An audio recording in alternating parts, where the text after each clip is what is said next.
On this episode of the November Project, it's November 1943. War is brewing and my grandfather is whisked away to Europe to defend king and country. I am now in England after arriving by ship and several train rides and bus rides here. All of my letters are reviewed by the censor, so I could not let you know when I was leaving or where I was going. David Newland shares a song about the deep, dark places in ourselves where war comes from. You're playing with fire, dealing death and desire, 'cause you're starting to burn. And Debbie Burns writes a letter to her father, an RAF pilot and aviation pioneer. His job in the war was to work on the teddy bear suit. So as a child, I could imagine my father being a big teddy bear.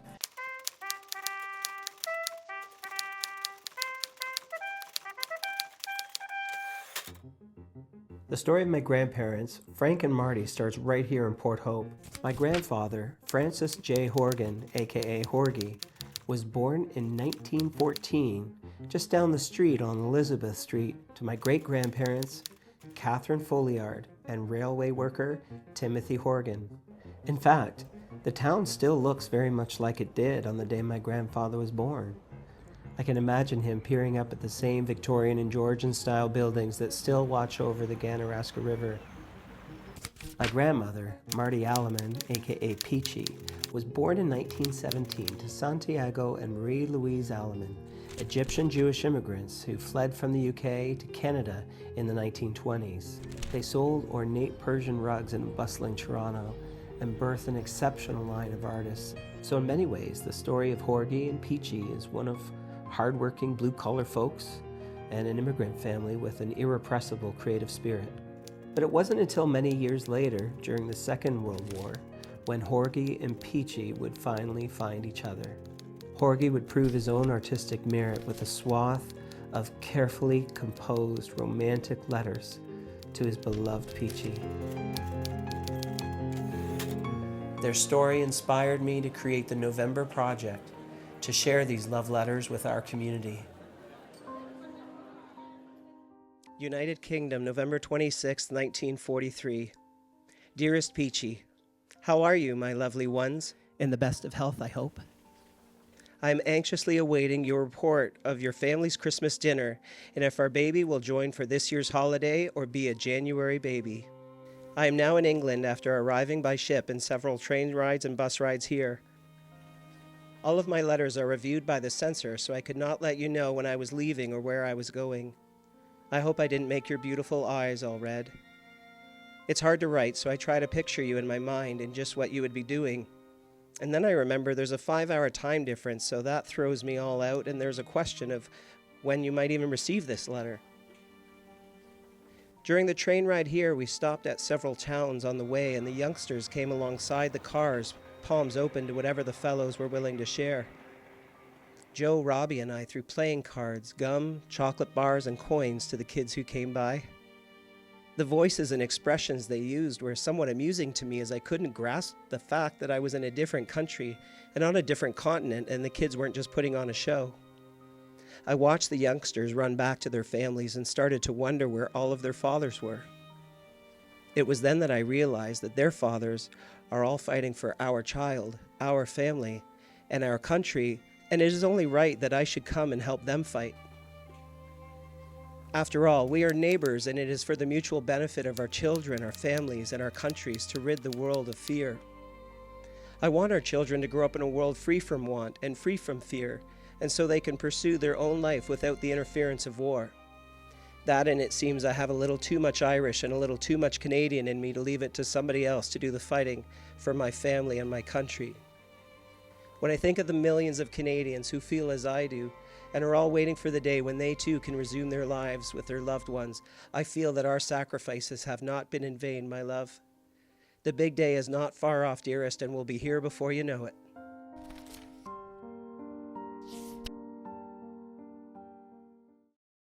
I'm David Newland. I'm a musician, a writer, a scholar of Canadian Studies at Trent University. And I think I relate to my community here as a sort of ordinary citizen who raises a family, cares for a home and yard, walks around town with my dog, and occasionally does projects where I get out in front of people and try to share some creative work. When Rob asked folks to be involved, it was kind of casual. It was sort of a group email type thing to a bunch of local musicians. I think that he was pretty spare in terms of his direction. It was sort of what inspires you along these lines kind of thing.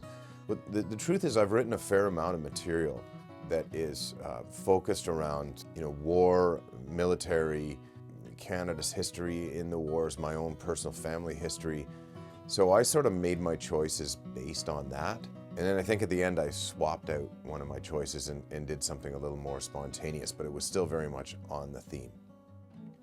But I'm going to go off my script because I was going to play a song that was about letter writing, and I think instead I have to play this. It's what my heart says.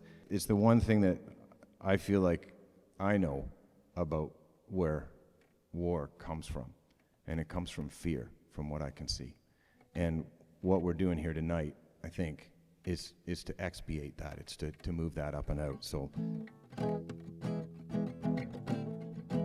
you might want to tap your toes to this one. We'll get it up and out.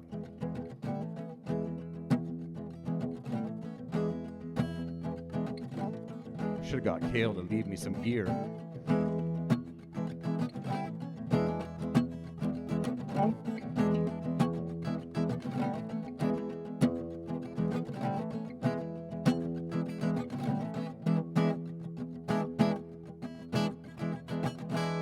You're afraid of the dark, afraid of your shadow, afraid of your window, afraid of your wall, afraid of your traffic, afraid you're behind, afraid of your body, afraid of your mind, afraid of your spirit.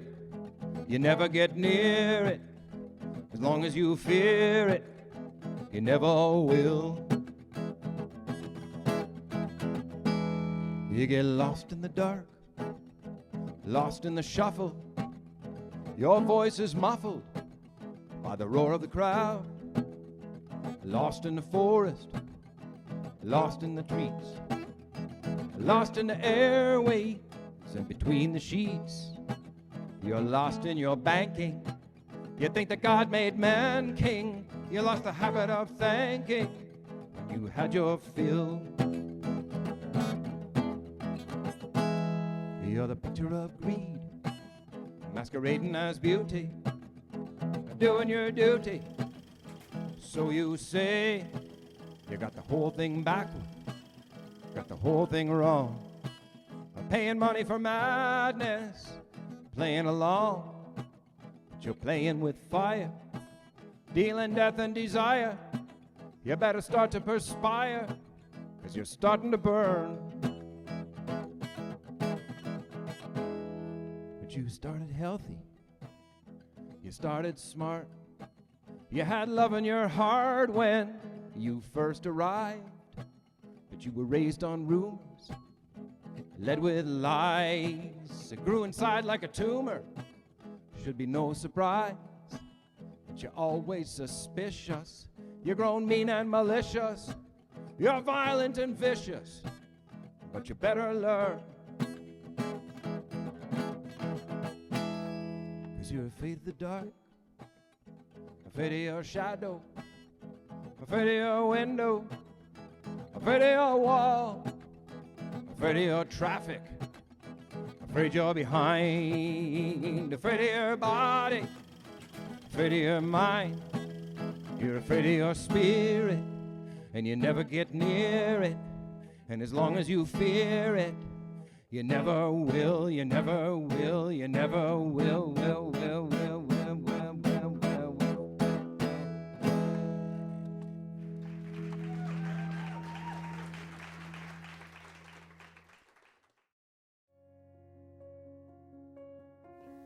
Well, Peachy, I will say goodnight for now. Joe and Robbie send their regards as well. My precious, I love you more than I could ever tell you. You are always in my heart and always will be the only girl in the world for me. The mere thought of you and being with you again sets my blood on fire, and I feel it rush through my veins. To hold you again, see you smile, hear your voice, feel your nearness. I love all those things, and remember how much they make me love you so. your boy who loves you, Horgie. P.S. If you find it possible, I would like you to go out and find the moon at New Year's Eve at 5:30. I will do the same at 10:30 where I am. And that way we will be looking at the moon together and at the same time, just as we have done before and will surely do again. Your boy, Horgie, XO. I'd like to invite members of the audience now to share their own stories of the war, of love, of inspiration in a segment we're calling Peachy's Postbox. My story relates to my father. He was in the war. He was in the RAF. When I was growing up, all we knew was he would tell stories about his job in the war was to work on the teddy bear suit. So as a child, I could imagine my father being a big teddy bear. I kept that in the back of my mind. Then one day I thought, let's look up and see what the teddy bear suit was. So I typed in teddy bear suit and up popped the information. It was actually called the Frank's flying suit. And what it did was it kept the pilots from passing out when they went up high. So that was his job in the war. And as I typed in Dr. Frank's flying suit, up popped a video. And I went, I wonder if my dad is in this video. So 7 seconds into the video, there he is. I was just floored. So that's my story. Horgie and Peachy's love story inspired me to get through my darkest days. I hope their story offers you inspiration in helping you bring your community together through love, hope, and reconciliation, the Canadian way.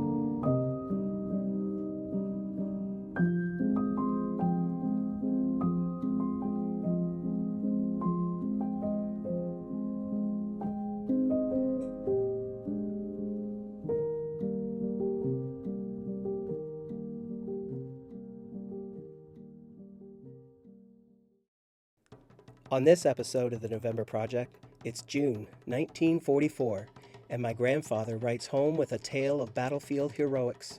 While running up the hill, Mr. Ballard lost his revolver, then jumped into the first machine gun nest unarmed and knocked out the entire crew with punches and kicks. Cale Crowe sings a song about being your own hero and taking a chance on love. I hope you can see that you're all the things I need. And Scott Rundle visits Vimy Ridge to honor the fallen heroes of the 5th Battalion Canadian Mounted Rifles. There is a photograph on one of the walls of the 5th Mounted Rifles, one of which must have been my Uncle Harry.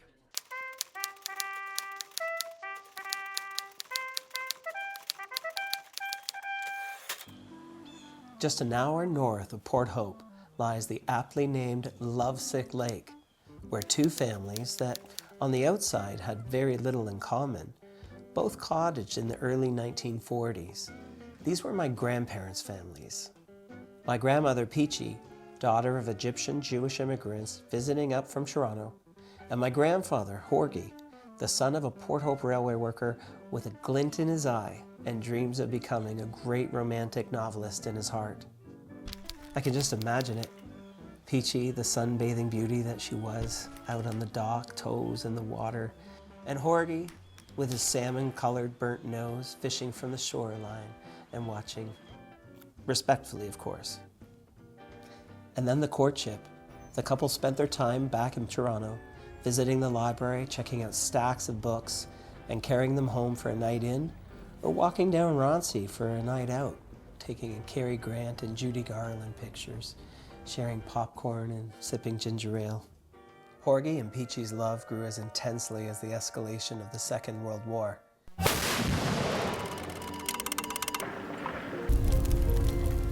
In 1943, Horgie would find himself in basic training and then shipped overseas.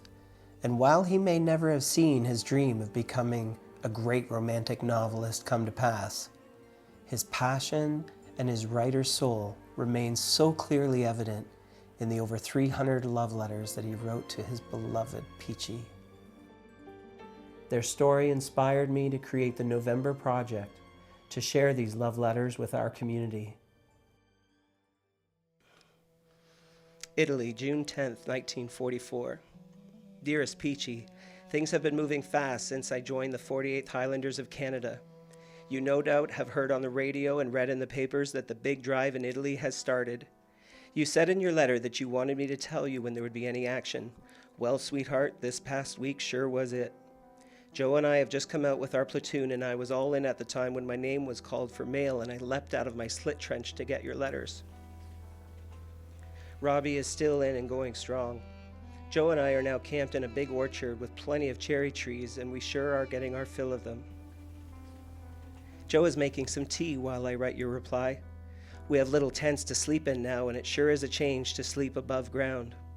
I have dug and slept in so many slit trenches and foxholes in the last month that I'm beginning to feel like a second cousin to a gopher. But it is the safest place to be when the shells start to fall. It is surprising how fast you can dig yourself a slit trench when you have to. I smile to myself when I think about how I used to sink wearily into that big chair in the living room back home. Remember when we took that chair home on the streetcar from Eaton's downtown?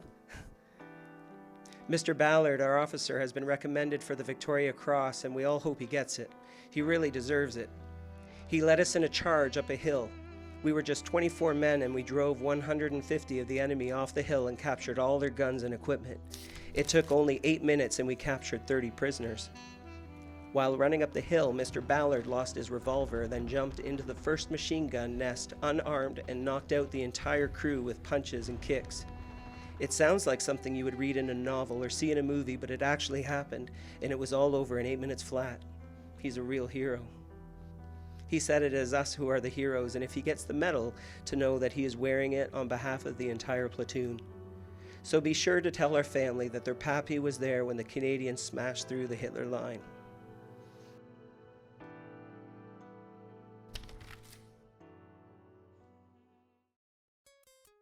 My name is Cale Crowe. I am a First Nation singer-songwriter from Alderville First Nation in Ontario, Canada. When I listened to some of the letters that Rob's grandparents wrote, it was just really interesting to relate to that human element of, like, even in whatever the adversity is, mine being as small as social anxiety and Rob's grandfather's being as large as, open geopolitical conflict. It was just interesting to see that there's still a human element of these internal feelings of love. I found Rob's letters to be uplifting. I found them to be heartbreaking. I found them to be hilarious. And so that's all things that really resonate with me as a performer and as an artist, because, I try and, as a musician, I try and encapsulate, it's a multifaceted thing where it's like I'm not just writing sad songs, I'm not just writing pop lovey stuff, I'm not just writing angry songs. It's meant to be like a spectrum. So first song I'm going to play for you guys is a song that I wrote in the midst of a transitional period in my life. It's a love song. The song's called If You Let Me.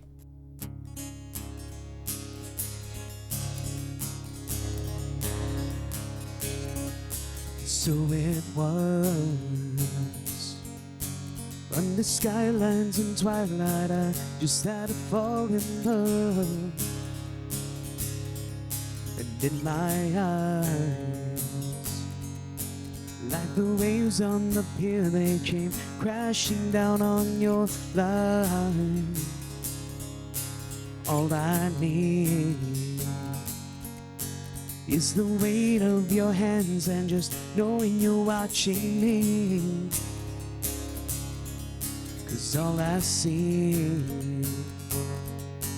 is the waves in your eyes, and it feels like drowning to me. So I'll wait for this to be over. For all my days had me on to this moment. But I'm not afraid. I will take you so broken and in my way. I will love if you let me. I'll burn till you let me go.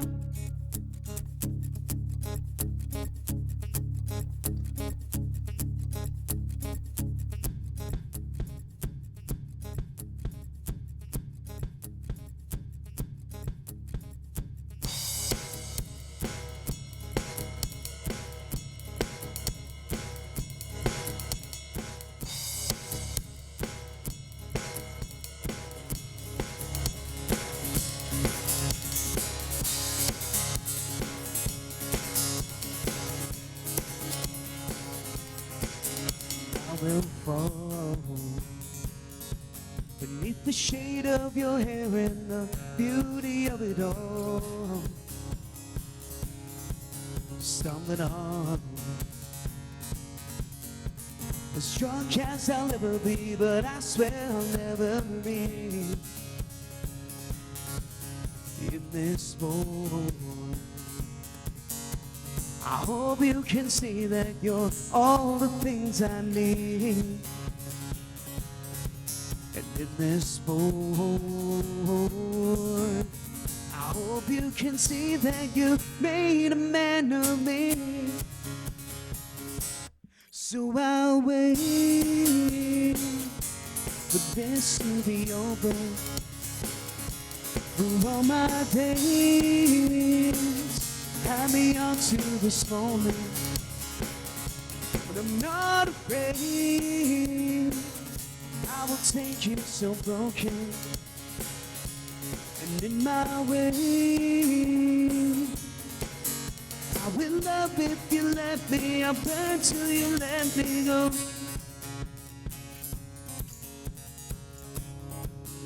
I will burn till you let me go.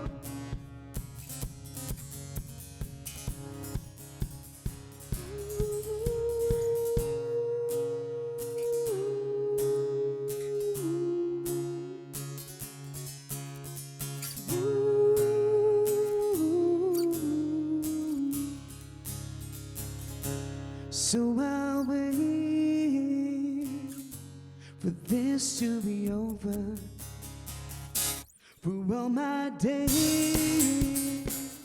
Had me on to this moment, but I'm not afraid. I will take you so broken and in my way. I will love if you let me. I'll burn till you let me go. Let me go. I will burn till you let me go.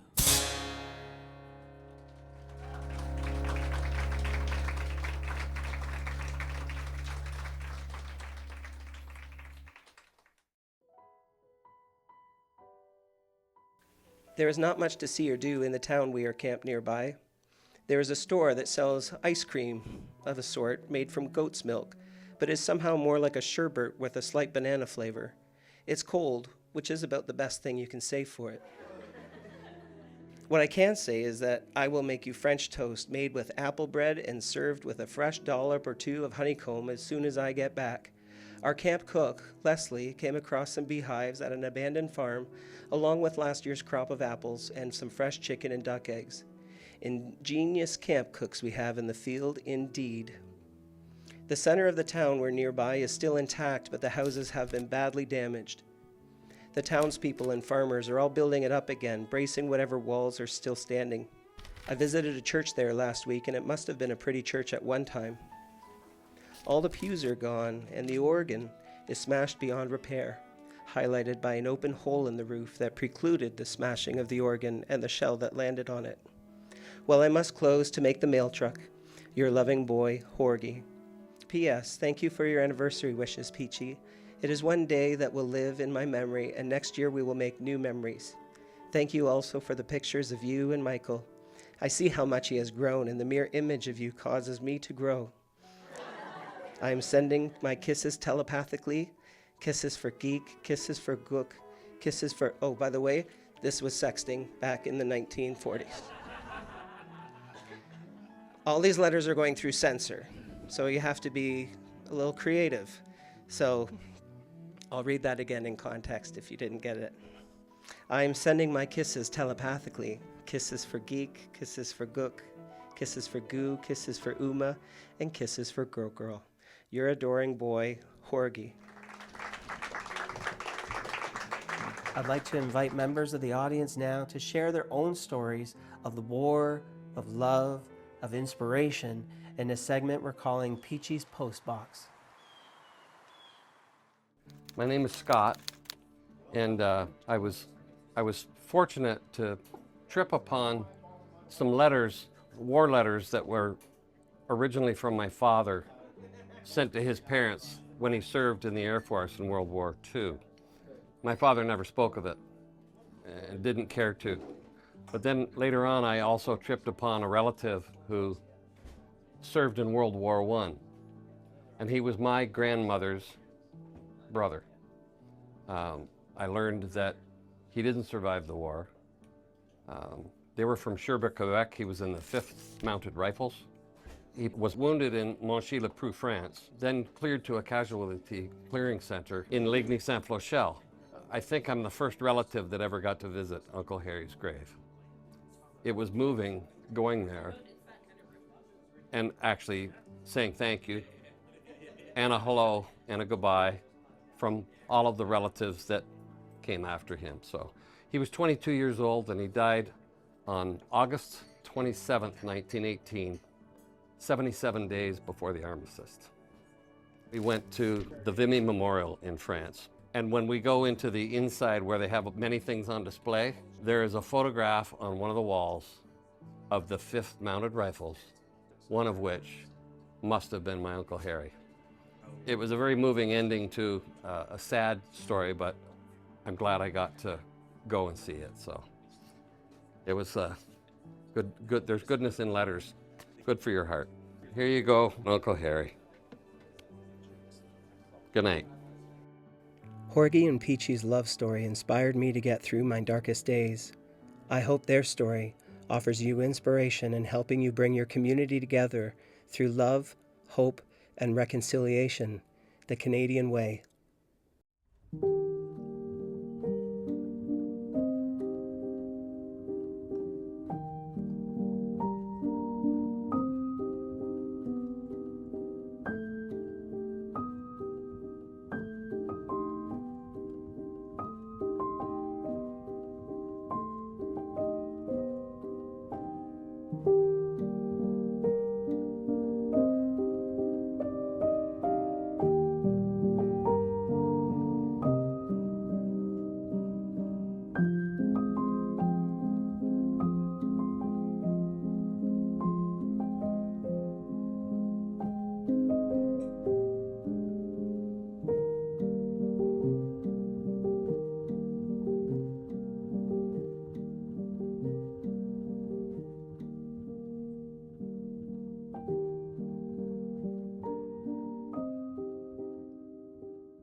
On this episode of the November Project, it's November 1944, and my grandfather is longing for the comforts of home on the shores of the Adriatic Sea. I can just picture Geek and Gook nestled in your white brassiere with the lace roses. This is that sexting I was telling you about. This is Geek and Gook, Uma. Jory Nash shares a song about moving to a new home and how hard it is to start again. But that was a long time, you know. And Karen Kennedy tells us how hard it is to return home after the war. And he was in planes dropping bombs, which was so out of sync with the kind of person he was.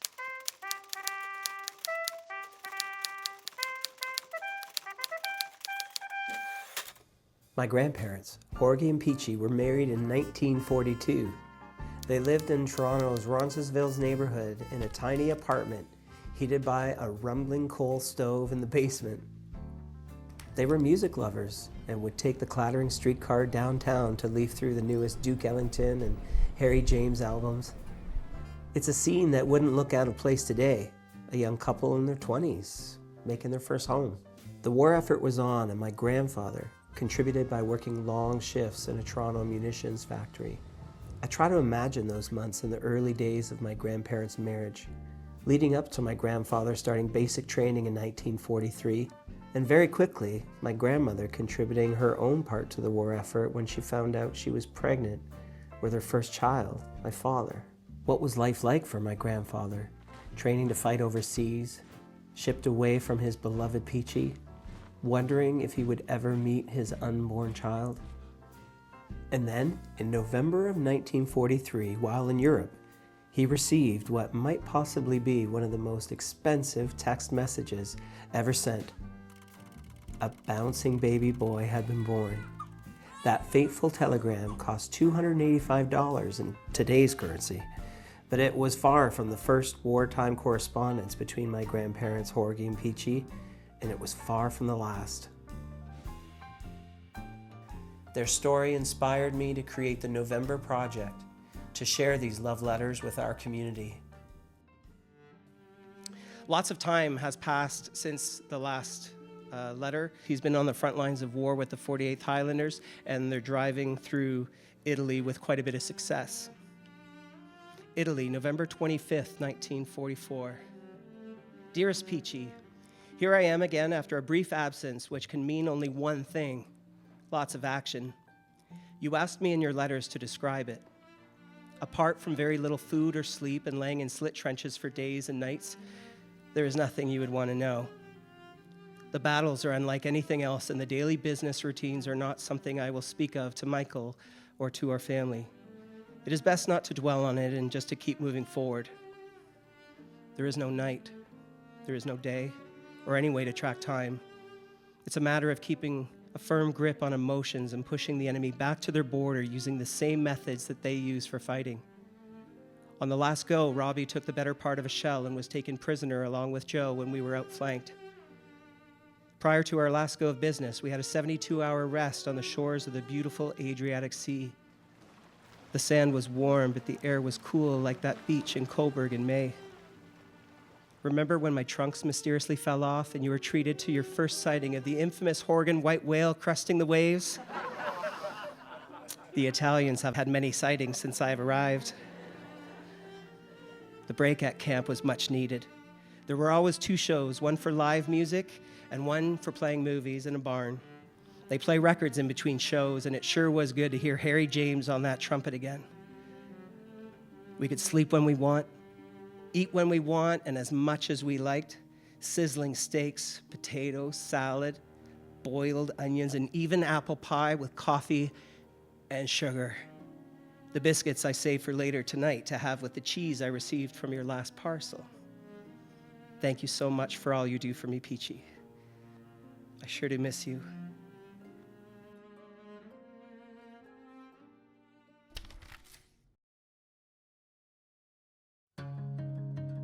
My name is Jory Nash. I am a performing singer-songwriter based here in Coburg. I was not completely aware of the depth of the letters.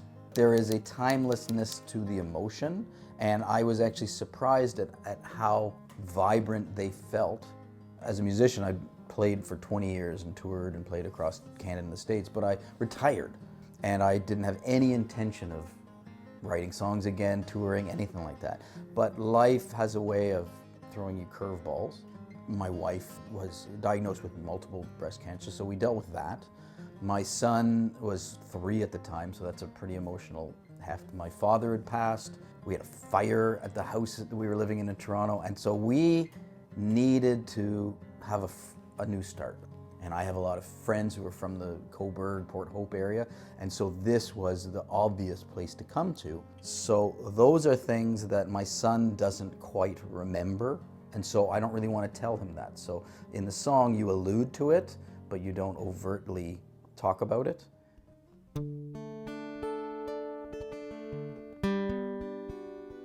It's called Oh Little One, and you can guess who the little one is in the title.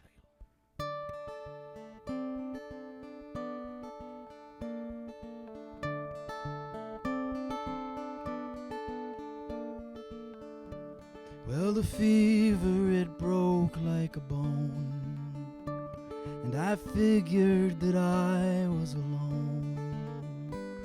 But there you stood, my sentinel son, and you asked me if I was okay, if the demons had all flown away. You could not have known just where I had gone. But oh, little one, there is no more work to be done. Everything is laughter and sunlight, and we can just be kind.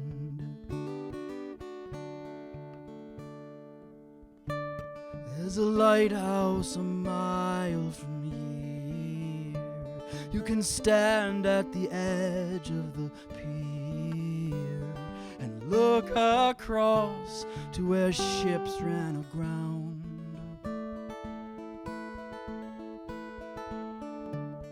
But that was a long time, you know.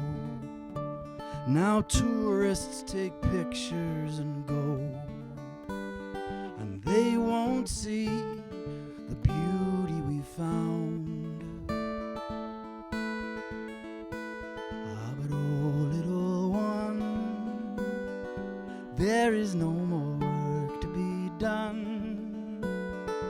Everything is laughter and sunlight. We can just be kind.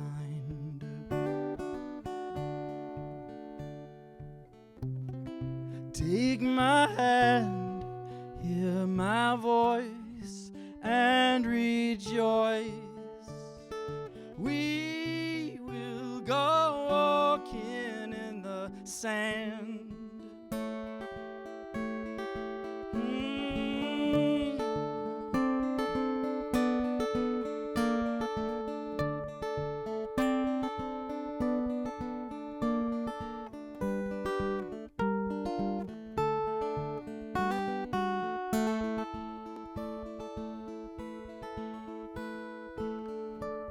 Now here in the soft light of dawn, I can feel the whole world turning on, and it seems my heart is still beating along. But oh, little one, there is no more work to be done, and everything is laughter and sunlight. We can just be kind.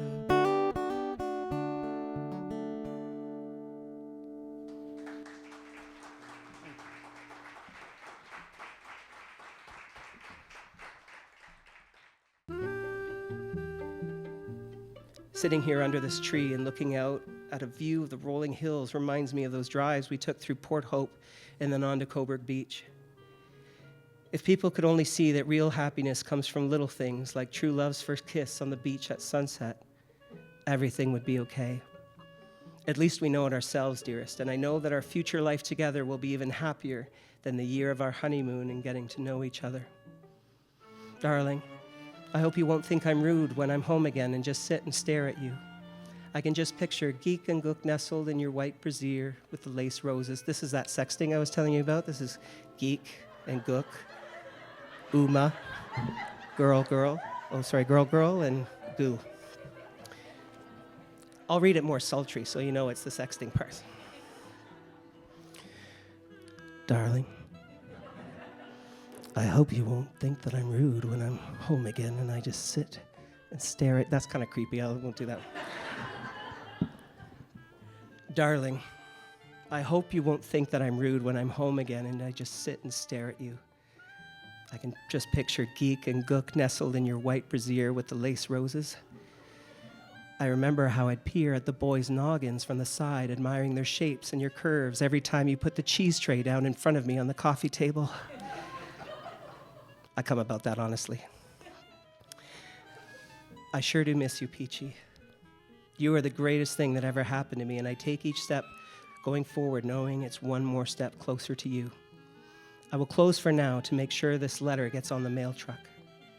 My precious, no matter how many times I tell you how beautiful and how lovely you are and how much I love you, I could never express fully my feelings for you.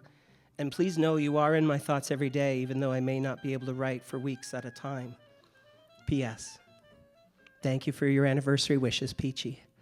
It is one day that will live in my memory, and next year we will make new memories. Every time I think of living with you again, I get hot and cold spells all over. You've got it, whatever it is, as far as I'm concerned. Your voice, your smile, your hair, your round Uma, your beautiful legs. Everything about you thrills me, and the more I think of all your charms, the more I realize how lucky I am to have you waiting for me. Your boy, Horgie. Appreciate you being here. Thank you so much. I'd like to invite members of the audience now to share their own stories of the war, of love, of inspiration in a segment we're calling Peachy's Post Box. My name is Karen Kennedy. I was married to John, whose father, Jack, was in the war. Jack and John's mom, Madge, got married when they were 18 years old. So similar to Horgie, Jack left with his wife looking after a very small child and pregnant with her next child. He worked as a bombardier, so that meant that he was in planes dropping bombs, which was so out of sync with the kind of person he was. So when Jack came back from the war, he needed to figure out what he was going to do with his life. And Jack had always been very athletic. He had always used sports and physical activity as an outlet. And he took the opportunity to go to university and study kinesiology. Athletics and physical activity became a real way for him, I believe, to deal with all of the feelings that he had that he just could not talk about or could not tell anybody about. I think that Jack was mostly protecting his family, his wife and his children, by not talking about the things that he saw. But I think absolutely there was an element of self-protection as well. I'm sharing Jack's story so others can hear it and understand what he went through and perhaps understand people in their lives who have gone through similar things a little bit better. Horgie and Peachy's love story inspired me to get through my darkest days. I hope their story offers you inspiration in helping you bring your community together through love, hope, and reconciliation, the Canadian way.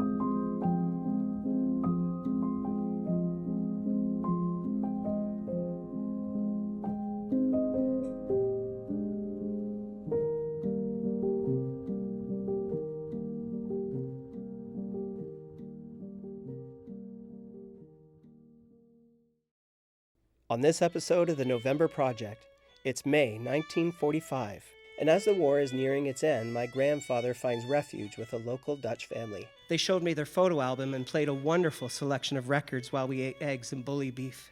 I shared with them the last of my toffees, and they shared with me the last of their cheese. Precious, the Dutch have such wonderful cheese. Saskia Tompkins connects us to the roots of our community with an Irish jig.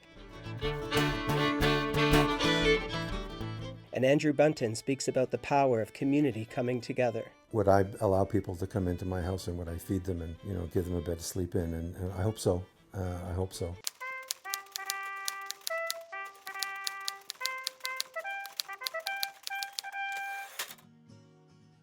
When we think back on the Second World War, we often find ourselves remembering the heroism of the front line and the immeasurable sacrifice of people like my grandfather. But perhaps we are too quick to forget the struggle on the home front, the battle to preserve the loving sense of community that our young men were fighting for. I have this tattoo on my arm. a testament to the loving home that my grandmother, Peachy, undoubtedly kept ready and waiting for my grandfather. It simply says, "Yes, dear," which when I close my eyes, I can still hear in my grandmother's own voice, "Yes, dear. Yes, dear." Peachy spent her day-to-day during the war as a single mother, anxiously preparing for my grandfather's return, scouring for rations and still living in that tiny Toronto apartment. When a baby was born in the family, she would return to the Alaman residence at 311 Sunnyside, fulfilling what she felt were her own wartime duties to care for her family and to continue to make a home for Horgie to come home to. So every time she would receive a letter from Horgie stamped, "Dear Peachy," I'm certain she held it close and quietly said to herself, "Yes, dear."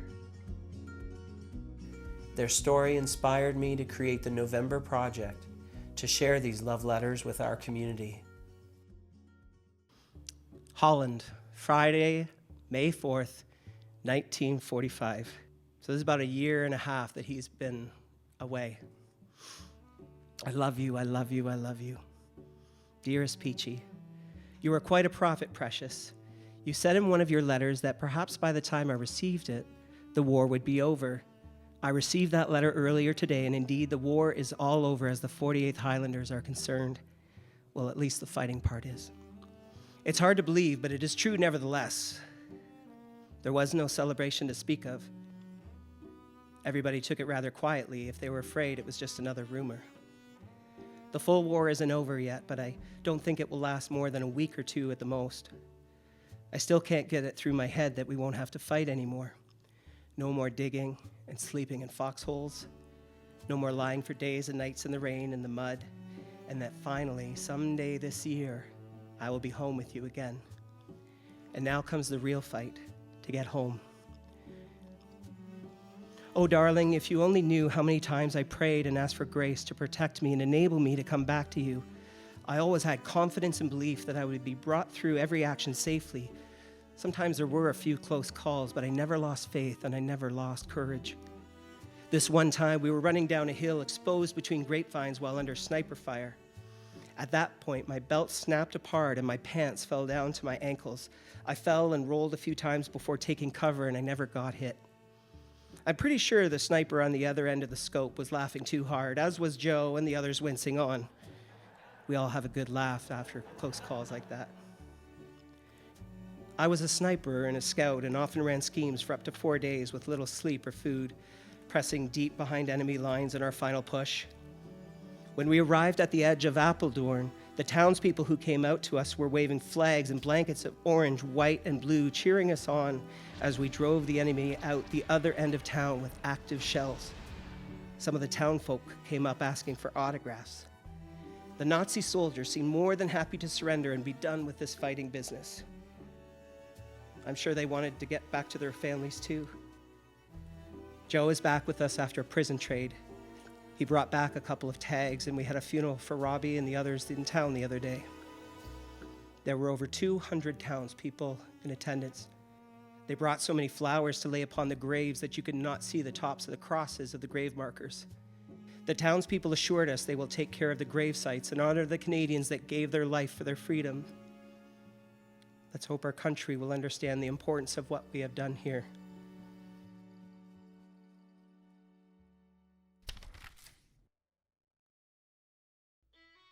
My name is Saskia Tompkins and I'm a musician. I play violin, viola, cello. I'm from England, but I live in Canada.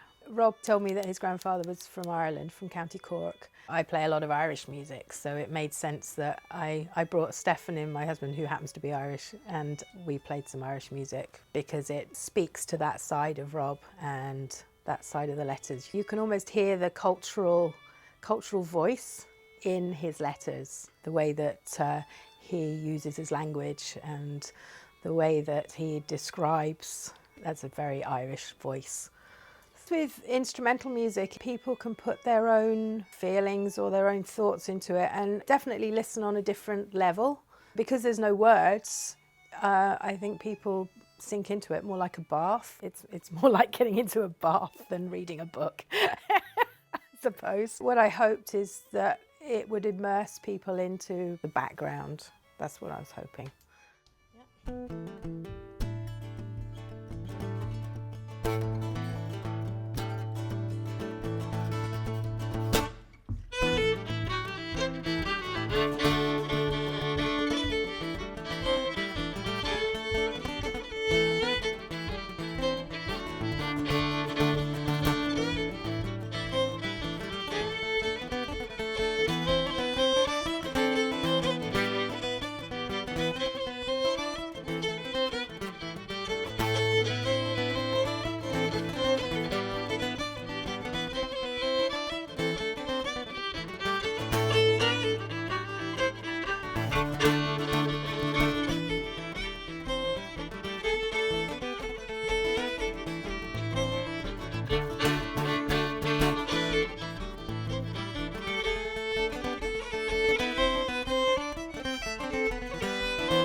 Thank you very much.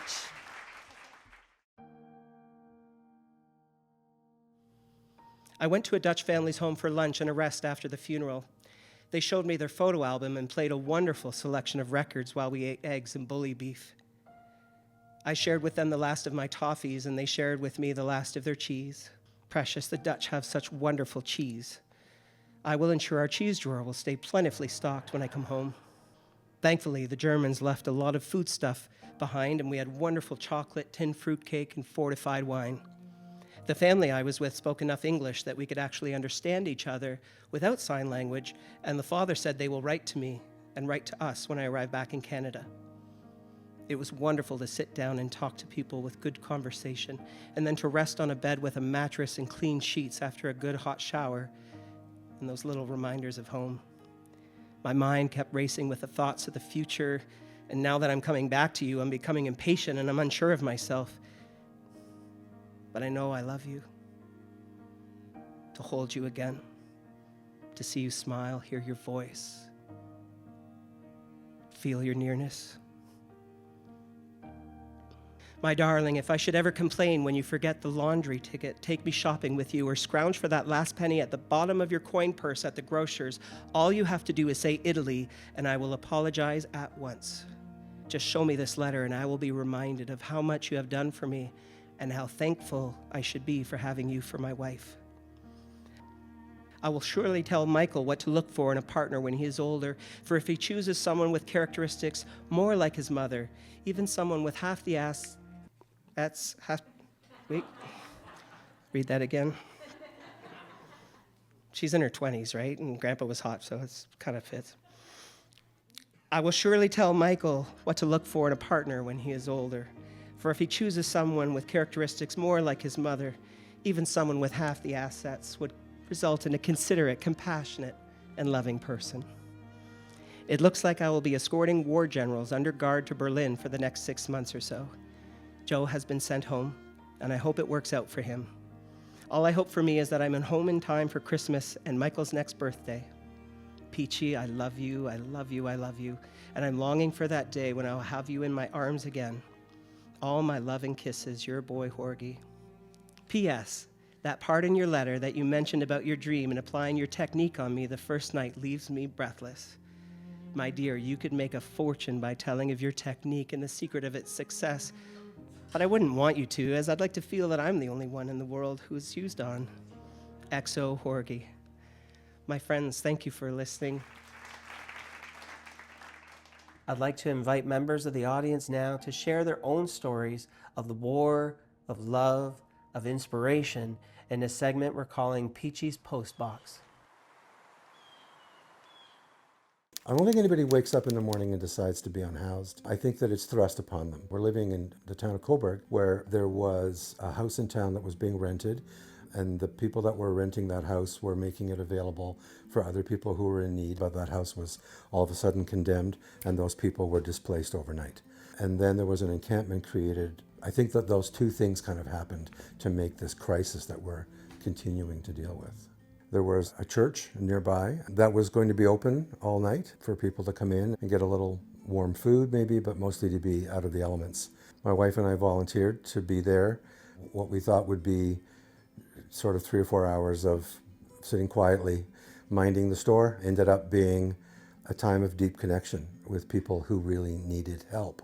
I had the great opportunity to be at both November Project recordings, and I didn't really put together the community work with what the November Project's all about. You know, as a turn of phrase, we often say, boots on the ground, and I think that's a military term. And it's also a term that we use for those of us that are helping out with the community, that it is a similar volunteer response to do things out of our comfort zone to protect and provide. It was one of the things that sort of hit me hard and hit me emotionally and made me feel like, would I allow people to come into my house and would I feed them and, you know, give them a bed to sleep in? And I hope so. I hope so. If I could write a letter to the leadership of Coburg, I'd want them to know they need to find a way to think about others, think about the needs out there, think about their best, most efficient way to make it so everybody gets what they need. Horgie and Peachy's love story inspired me to get through my darkest days. I hope their story offers you inspiration in helping you bring your community together through love, hope, and reconciliation, the Canadian way.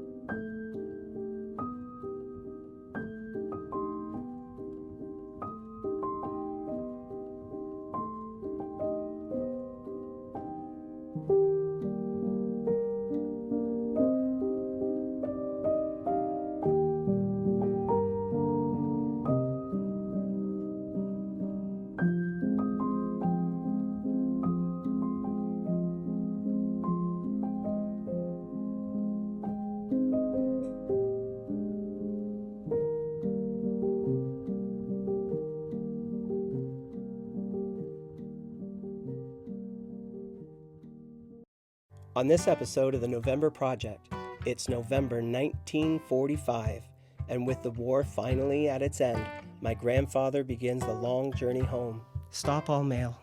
I'm leaving from England on January the 13th to start that trek home. I need you now more than ever. I love you, I love you, I love you. The Colton sisters share a song about love and longing. I'm your boy, you're my peach pie. And Cindy Taylor tells us a tall tale from her family history. And his mother opens the door thinking he's a ghost, screams, passes out, and falls backwards.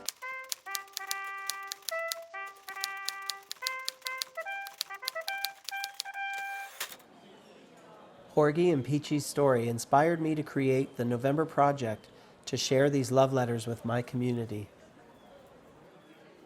So we're at the end of the war in May. My grandfather understands that he's going to be reassigned from front of the line duties to escorting generals under guard. So he's living in Germany at this point. It's November the 16th, 1945. He's been away for 2 years now. His son, who he has not met, my father, is almost 2 years old. Germany, November 16th, 1945. Dearest Peachy, dust off the flags, get in a huge supply of sausage and liver, get your lips all puckered up because, baby, I'm coming home. It is practically a certainty now. It should be in another 2 to 4 weeks, but before the end of December for sure. Now, if I could only sleep to pass the time until I was home. But instead, I will count each minute and every second until I have you in my arms again. And once I have you there, you've had it. You're gonna have to reinforce your ribs as I'm gonna hug you so hard and tight and for oh so long. I'm gonna try that sultry and see what that sounds like. Now, if I could only sleep to pass the time until I was home. But instead, I'm gonna count each minute and every second until I have you in my arms. And once I have you there, you've had it. You're gonna have to reinforce your ribs as I'm gonna hug you so tight and hard and so long. I received letter 245 yesterday, and thank you for the parcel, darling. I don't think you had better send any more letters as they may not reach me in time.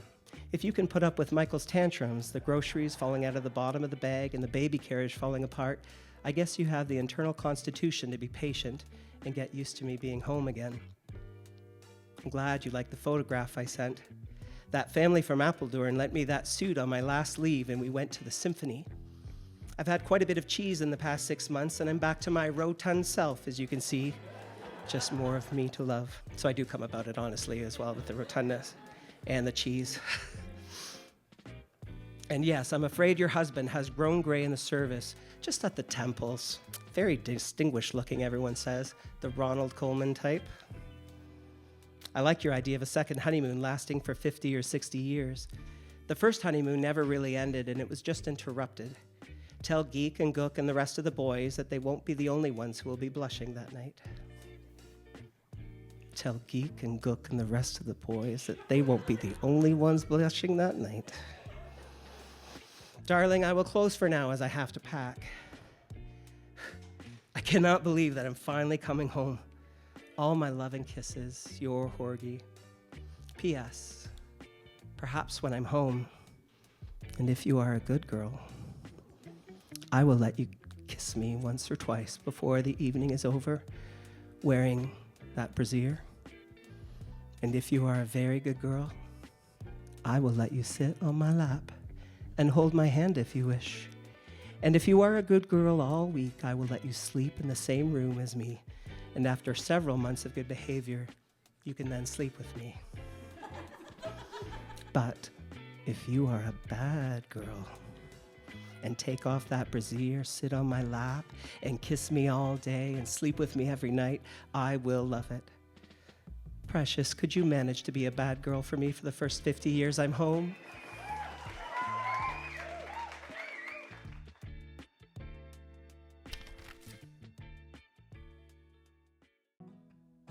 My name is Martha. And my name is Mary. And we are the Colton sisters. We started singing at the age of 14, started playing guitar at the age of 16, and from there we kind of just flourished. So we first met Rob at the Coburg Legion, We watched him do his letters. He read like, I think 3 letters, and I actually got teary at some of them because I thought it was just so beautiful. And then we went up, sang our songs, and after the open mic was done, he asked it'd be really awesome if you could write a song, and that was like, I think 2 years ago.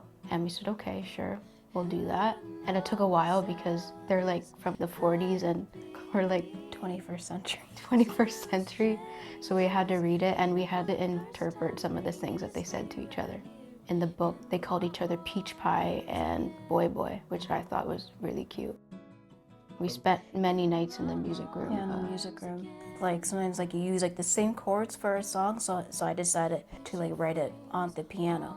So it kind of just like went on like from there. It was hard to write about it, but also like really inspiring on how things used to be, and it was a lot of fun actually. We had a lot of fun writing it. I liked how like even though they were like kind of far apart, they still wrote letters to each other. Now you just like text and phone calls, but they had to like send like actual letters, which I think that's pretty neat and something people should still do because it makes it more like intimate and romantic. I think when you write it down on paper, it's like, yeah, it means something.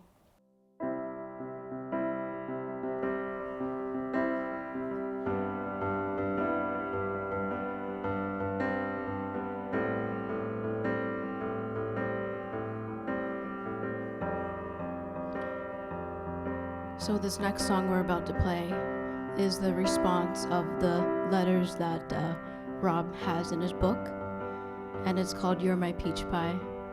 We wrote it about a year ago. Feel free to grab some tissues.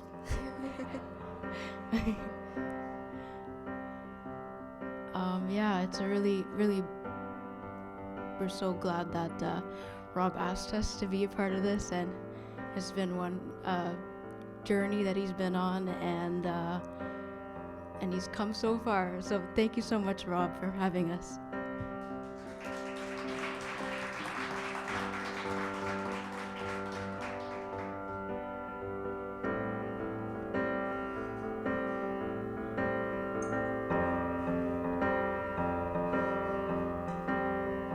You and I built this little world for our love.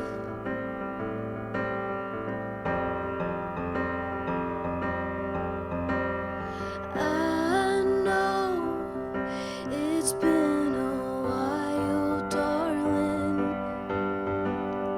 I'll be coming home soon. You make every moment feel like I'm in heaven.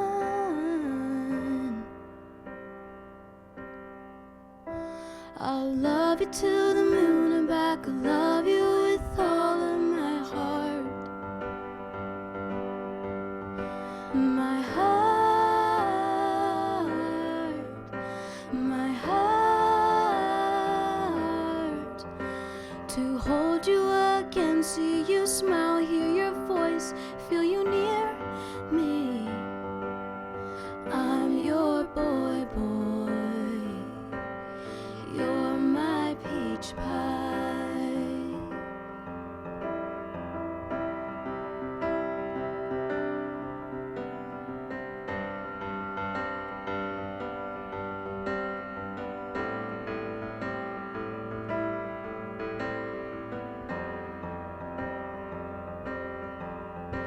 What's written in the paper?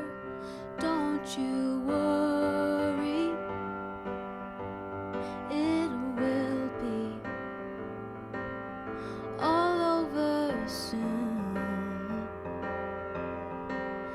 You make every moment feel like I'm in heaven.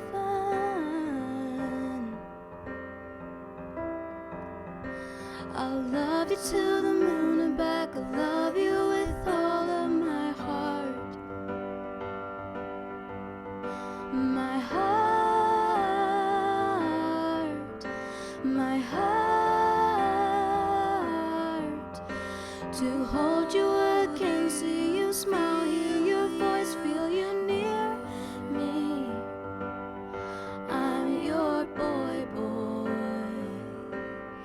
You're my peach pie. Oh, oh, oh, oh.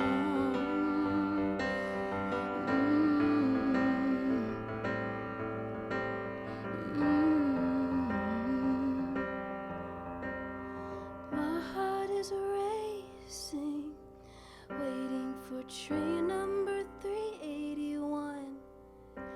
I finally get to hold you in my arms.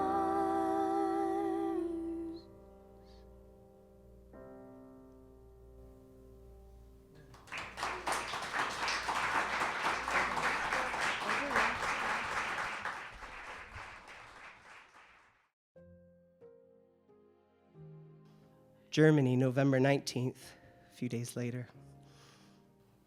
Dearest girl, it seems as if I was a little premature in writing you on the 16th and telling you I was coming home. At the time, I had been informed this was the case, and naturally I was quite jubilant and wrote to you, but today I was informed that my name has been forwarded for reassignment for another 6 months. Please don't take it too hard, darling, as I don't know how long it will be before I get the full story. I'm leaving in the morning. I suppose I could have broken the news more gently, but I think it is better that you should know the truth right away. Promise me, darling, that you'll be patient and won't let it get you down. Please be brave, darling, and think that at least I will be coming home eventually, and many wishes will just have to wait in vain. You will forgive me if I don't write more tonight, but you know how I must feel. Don't be worried if you don't hear from me for several days, as I will be on the move. I will let you know the full story as soon as possible. I need you, precious. I need you now more than ever. I love you, I love you, I love you, Horgie. P.S. Remember, no tears. Just say your prayers that grace will intervene on our behalf. Germany, December 16th. Dearest Peach Pie, stop all mail. I am leaving from England on January the 13th to start that trek home. I love you, I love you, I love you. P.S. Peach Pie, I love you. Thank you for listening to those letters. This is the conclusion of the abridged version of the November project.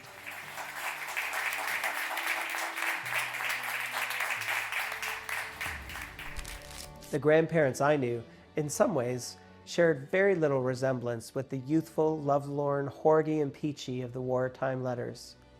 My memories of my grandmother are of her tiny kitchen, where despite the size, hospitality was paramount, where sandwiches were carefully constructed and cut and served at meals overseen by my grandfather, who was quiet and contemplative. In fact, one of my only real memories that connected my grandpa to the war was when he took me to the Warriors' Day Parade at the Canadian National Exhibition in Toronto.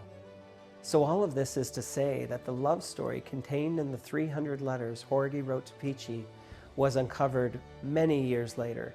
And there's a lesson in this, that stories like my grandparents sometimes require real hard work to be discovered and shared.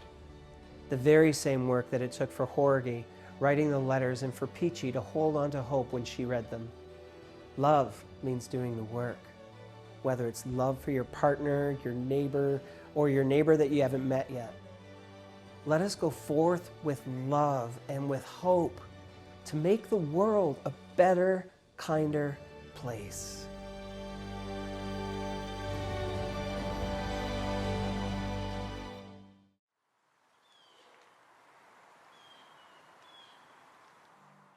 So I have this Interesting story. I had this fabulous uncle, we called him Uncle Pudgy, because he had a pug nose, he was kind of short, and he loved fudge. And that's all I ever knew, that he was known as Pudgy his entire life. Uncle Pudgy was a seaman during World War II. They were in port, during one night, excessively drinking, and he missed getting on the ship. And then the following day, that ship was bombed and sank. And that's when the story begins. He just went into complete meltdown, and he went AWOL for probably 6 months. And no one knows really what happened during that 6 months because he wouldn't talk about it. But I think he just stayed drunk, he stayed hidden. Some people might call it luck, but of course it haunted him to the day he died because all his comrades and everybody he knew went down with the ship. Everyone had thought he was dead. They'd had a funeral, they mourned him, everybody went through everything. He was a war hero, he gets the Medal of Honor was delivered to his mother, all these things. And then all of a sudden he shows up, he knocks on the door, and his mother opens the door thinking he's a ghost, screams, passes out, and falls backwards. The emotions of, knowing that, he had gone through all of this and lost his comrades, he never got over it. He never got over it. I would want to know the stories from the war, and he would just look at me, and he would just stop talking. And then I would say, Uncle Pudgy, did I say something wrong? And I try to tell, and sometimes you'd see just a tear roll down. But you look back now, and that was 100% PTSD, 100%. And he had a traumatic experience. Uncle Pudgy, I think now you can finally have closure, and I'm hoping that you're at peace.